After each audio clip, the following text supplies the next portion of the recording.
Okay, the first thing to do with this mockup is to delete the space saving layer. We can leave it and just turn it off.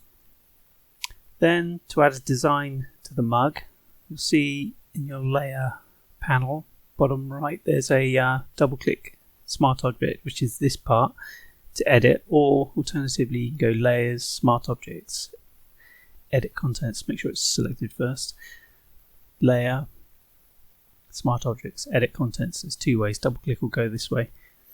Once you're in, you can then add a new layer, get rid of my text there, then go file, place embedded, find your design, whatever it is you need to add to the mug. I'll just find some, just for the sake of it, I'll put this on. Wait for Photoshop to sort itself out. Now resize to fill the area.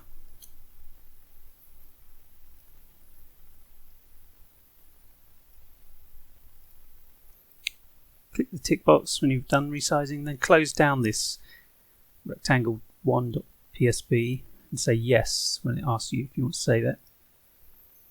There you go, there's a design on there. Now I've put some optional extra reflections on as a layer there. You can, if you think that's too much, you can either turn it off or select it and go to opacity and adjust as you like.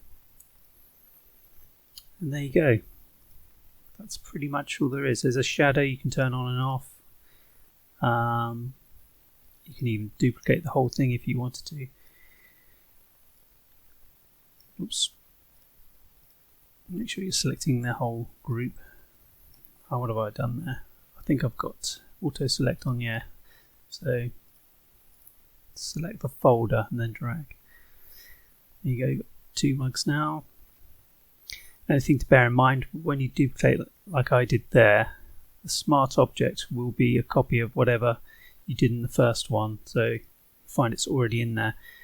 To avoid, if say you wanted to do front and back of the mug, then what you need to do is select one of them, either the original or the white copy, right click it, right click here in this area, and then do new smart object via copy, and that avoids that duplicating, because if you don't do that, as soon as you edit this one, it will repeat, whatever changes you put in there will be reflected in the other one, which on a front and back mode is not what you want. You want half the design and then the other half, I imagine. I think that's pretty much everything. Yep, there's obviously optional background. You can switch on and off or drop in your own background. But yeah, I think that's everything there is.